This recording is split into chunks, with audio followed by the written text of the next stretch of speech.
Buenas tardes, gracias a todos los que están aquí.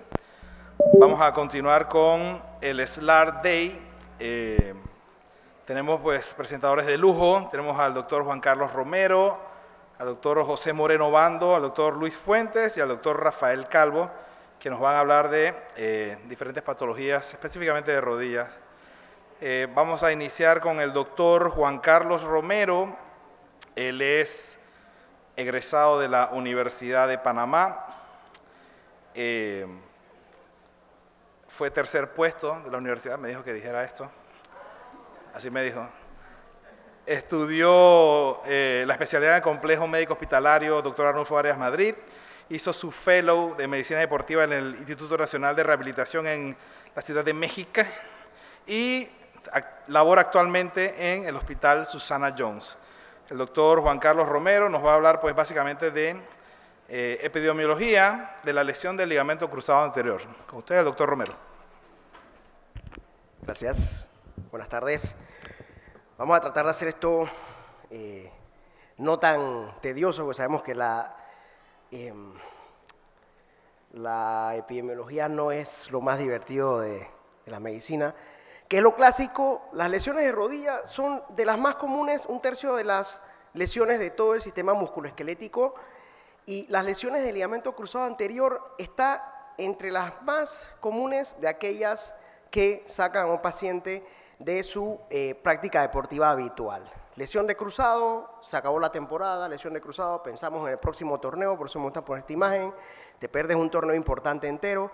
Es el sexto procedimiento, la reconstrucción más común en la rodilla, con un costo de más o menos 2 billones al año. Entonces ya vemos que tiene sus implicaciones hasta económicas. Pero ¿qué vemos en nuestro medio? En nuestro medio generalmente vemos al clásico, así le decían mis maestros en México, el weekend warrior, el que va y juega los fines de semana fútbol, pero los otros días no hace mucha cosa, o algún otro jueguito, ¿ok?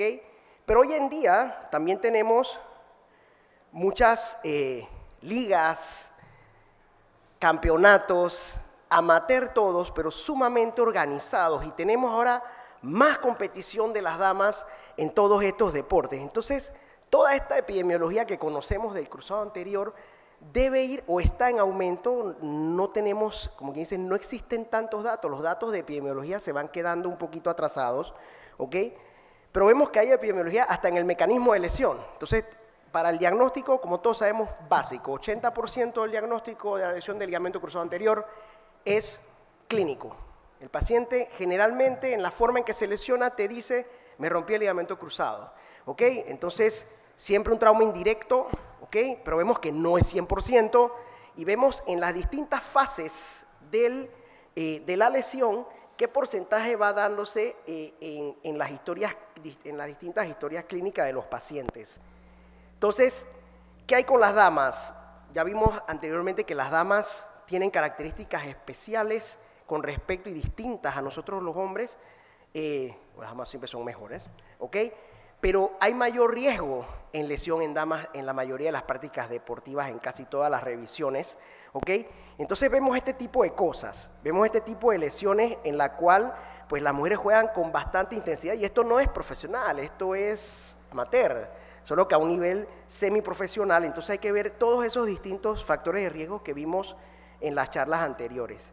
También vimos algo sobre los niños y los pacientes adolescentes, en los cuales tenemos que la mayoría de las lesiones que hay en este grupo etario son igual de rodilla entre el 50 y el 60%, y una gran cantidad de estos son, hasta un cuarto, lesiones de ligamento cruzado. Entonces tenemos que tener en cuenta dos cositas importantes. Estos son pacientes jóvenes, y los pacientes jóvenes tienen mayor riesgo de que falle la cirugía o llegar a una revisión. Entonces siempre tener en cuenta también la balanza entre, ok, está la fisis, hay procedimientos para eso, no voy a andar en eso ahorita, ok, y el tratamiento tardío, dar manejo conservador en un atleta, pues también tiene efectos deleterios a largo plazo, ok. Entonces ya sabemos que hay distintos factores, eso también se tocó más temprano, ok. Pongo este caso porque un casito interesante de las últimas semanas, una lesión del ligamento cruzado de la rodilla izquierda. Hubo muchos foros, nadie sabía qué pasaba, parecía un corring trivial, pues en este paciente pues pareciera que el pie izquierdo estaba en más rotación externa, algunos decían que la cancha, el zapato, el calzado deportivo, ¿ok? Resulta que también tenía antecedente de una lesión de Aquiles previa, que supuestamente había sanado bien, pero entonces todas estas cosas van a tener detrimentos en la activación muscular y lo demás. Como les dije, el zapato deportivo, el calzado deportivo, muy importante, hay que adecuar el calzado deportivo a las canchas, a la situación, incluso la parte ambiental.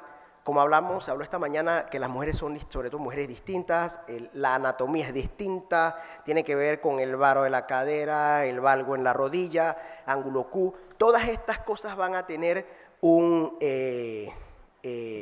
efecto diferente en la lesión del ligamento cruzado. Factores importantes, la laxitud que tendemos a pasar por alto en los atletas, hay que ver la laxitud, ¿ok? Y esto pues obviamente va a tener efectos biomecánicos, como hablamos en el caso anterior, pues la activación de los distintos músculos, las cadenas de reacción y activación muscular, todo esto va a tener un impacto importante, pues en las mujeres dicen que hay factores hormonales, no hay consenso con esto, y esto que está aquí son solo factores intrínsecos, entonces son tantas cosas a considerar en la lesión del ligamento cruzado. En la clínica, pues como todos sabemos, también hay estadística, entonces sabemos que los pacientes van a tener derrame articular hemartrosis, pero no todos la tienen, ¿ok? Sabemos que el Lachman es más sensible, Pivot Chief es más específico, pero menos sensible. Entonces es importante tener en consideración todas estas aristas y que no necesariamente el que no esté presente no quiere decir que el paciente no tenga. Ojo, ojo.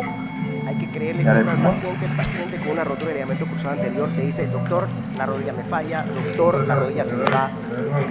Entonces, me gusta siempre mostrar estas evaluaciones bajo anestesia porque son bastante simpáticas. Pues los estudios de imágenes, sabemos, resonancia, tiene alta sensibilidad y especificidad, pero realmente el diagnóstico es clínico, la resonancia para confirmar lesiones asociadas que estemos sospechando, obviamente, y planeación preoperatoria.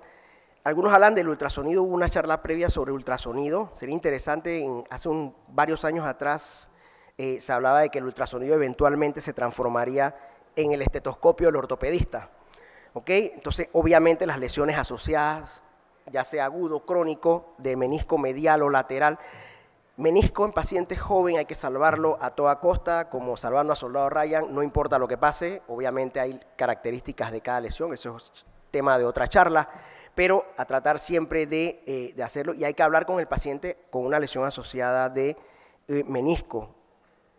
Las lesiones de cartílago que pueden llegar a una alta proporción en agudo, ojo, porque son lesiones que se pueden pasar por alto, hay que buscarlas. Me decían, siempre que veas un exceso de sinovia pegadito al cóndilo, ojo con una lesión condral debajo de ese exceso de sinovia.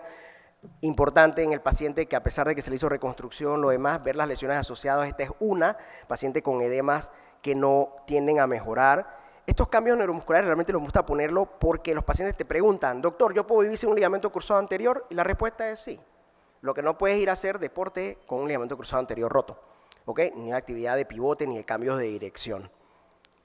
Entonces, estas son las que hacen que fallen. ¿Qué cosas no puedes pasar por alto? Las inestabilidades posterolaterales, que pueden estar entre un 10-15%, las mediales un poco menos.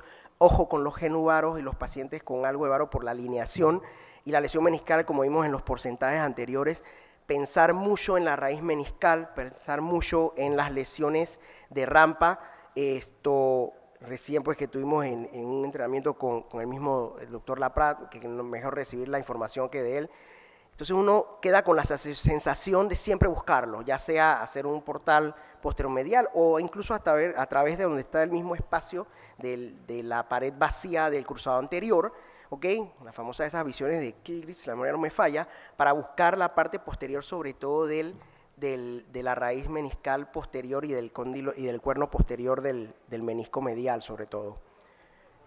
Complicaciones. Las complicaciones también tienen su estadística. Entonces las complicaciones, nosotros nos enfocamos mucho en aquellos pacientes que falla el injerto, pero eso no es la única complicación ni falla de una cirugía de ligamento cruzado. O sea, realmente tenemos aquellos pacientes que hacen rigidez, tenemos esos pacientes que incluso pueden tener un dolor crónico sin tener algún otro tipo de inestabilidad.